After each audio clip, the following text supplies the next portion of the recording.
처음에 가서 웃은 얘기지만은 그 아름다운 성 밑에 전차 종점 있는데 기숙사에 있었는데 그 기숙사는 옐리네 하우스라고 해서 여학생 기숙사입니다. 그냥 여학생만 사는 기숙사인데 우리는 부부가 갔기 때문에 어떻게 용케 그 여학생 기숙사에 이제 맨 위층에 있어서 오는 여학생들이 깜짝 놀래가지고 너희가 어떻게 여기 사냐고 그래서 웃고 이제 그래서 거기서 3년을 살았던 기억이 납니다. 그런데 그 다행스러운 것은 바로 기숙사 옆에 내가 전공한 중국 학과가 있었기 때문에 바로 집 옆에 학과가 있었던 그런 또 좋은 점도 있었습니다. 그러면 사실 아까 말씀드린 대로 여러 가지 조건이 맞지 않고 상황이 어려웠는데 독일에 가서 공부를 했다. 그 중에 정말 우리가 일반 분들이 이해하기 힘든 게 어떻게 동양학을 독일에 가서 했는가 이제 하는 문제입니다. 그거에 대해서 조금 이제 말씀을 드리겠습니다. 한국을 떠날 때 헨리 키신저가 중국에 가서 핑퐁 외교라고 그랬습니다. 그 탁구 외교. 그 탁구를 가지고 미국과 중국이 이제 접촉하기 시작한 겁니다. 그래서 그때 아니 꽉 막혀 있었죠. 공산국가하고. 그래서 그 다음에 닉슨이 중국을 가면서 미중 수교가 이루어지고 그 다음에 동서냉전이 이제 무너지거든요. 근데 내가 가려고 그럴 때가 바로 그때였습니다. 물론 문화대혁명이 아직 진행 중에 있었지만은 그래서 사실은 그 변화의 물결을 나는 서양에 가서 이제 만나게 되는 거죠. 그리고 서양에 가 보니까 그 당시 독일에 있어서는 아까 말씀대로 동서독이 분단되어 있지 않습니까? 동서독이 분단되어 있는데 지금까지 그 아데나우의 기독교 민주당이 정권을 잡고 있었는데 그 당시에 빌리 브란트 사회민주당이 정권을 잡기 시작했습니다. 그 자민당하고 연장을 해가지고 그리고 빌리 브란트는 우리가 알다시피 폴란드에 가서 그 유태인 수용소 앞에서 무릎을 꿇고 사죄를 함으로써 이제 동방과 그 서방 그냥 동서양의 교류의 물꼬를 트는데 아주 중요한 역할을 했고 그로 해서 노벨상을 받았고 또 그것 때문에 동서독 기본조약이 체결이 됐고 사실은 동서독의 통일의 시초가 된 거죠. 그래서 우리가 가자마자 닉슨이 중국을 가고 미국과 중국이 수교를 하고 중국이 유엔에 가입하고 그러니까 서독도 중국과 수교를 하고 그러니까 중공의 유학생이 독일에 오게 되고 그냥 가자마자 우리가 가기 전과는 상황이 상당히 이제 다르게 됐습니다.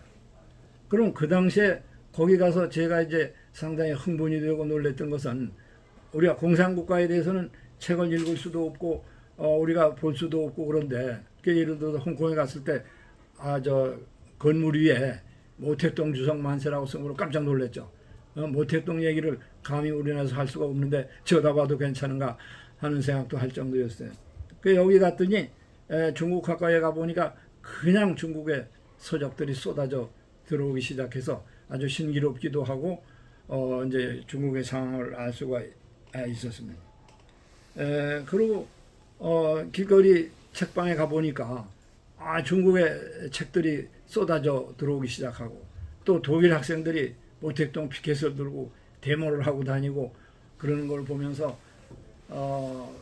사실 갈 때 고민을 했습니다. 뭐를 전공할 거냐, 법학을 할 건가, 의학을 하라고 그러는 사람도 있었고 심지어 고등학교 때 산림고등학교 나왔으니 임학을 하는 게 어떤가 하는 생각도 했었고 또 서양에 갔으니 서양사를 하는 게 또 가장 좋지 않겠느냐 하는 생각도 했었고 그래서 여러 가지 고민을 하다가 상황이 이렇게 바뀌고 세계와 동서가 지금 화해가 되고 또 독일에서 그 중국의 열기와 붐이 굉장히 일어나는 걸 보면서 내가 원래 생각한 대로 그대로 중국을 해야 되겠다. 그래서 전공을 중국으로 굳히게 됩니다. 그러면 독일에 있어서는 주전공을 하나 하고 부전공을 둘을 해야 되는데 이 주전공을 독일로 중국으로 중국 사상사 쪽으로 정했고 부전공은 아무래도 독일에 와 있으니까 독일의 역사는 해야 되지 않겠는가.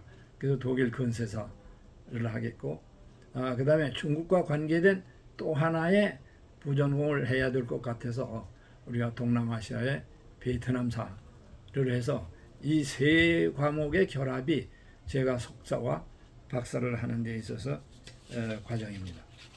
그러면 끝으로 한 가지 말씀만 드릴 것은 그럼 거기 가서 중국 학과에 가서 저의 지도 교수로 만나서 이제 박사학위까지 지도를 받았던 분은 귄터 대봉이라는 교수님입니다.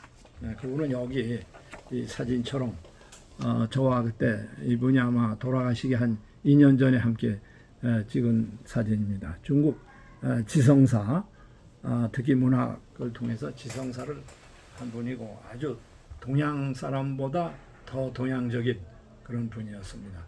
근데 사실은 공교롭게도 이분은 뮌헨 대학에서 이미륵한테서 공부를 했습니다. 그럼 이미륵은 우리가 1899년에서 1969년까지 살았던 분인데 60년까지 3.1운동에서 쫓겨서 3.1운동하다 쫓겨서 중국 상해 가서 임시정부를 돕다가 유럽으로 가고 독일로 가서 박사학위를 하고 뮌헨 대학에서 이제 학자로서 강의를 한 거죠. 그때 우리 지도 교수는 그분한테 배웠다고 그래요. 그러면서 아주 독일 말로 화이너멘시 아주 좋은 분이라고 여기서 칭찬을 합니다. 그런데 불행하게도 1960년에 세상을 떠났고 그분은 아주 그 동양 철학과 한국 역사를 가르쳤는데 대단히 문제 글을 쓰는 재주가 있어서 그분이 쓴 소설이 독일의 교과서에 실렸습니다. 근데 그분이 소설을 썼는데 그 소설은 데어 야르훌리스트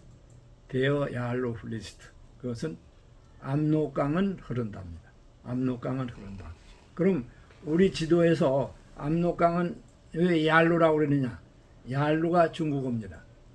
그러니까 그 압록강을 중국 발음으로 한 거죠. 그래서 압록강은 흐른다.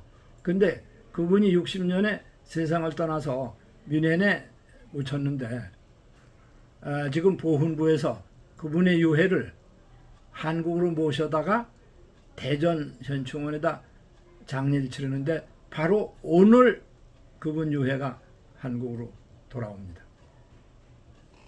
감사합니다.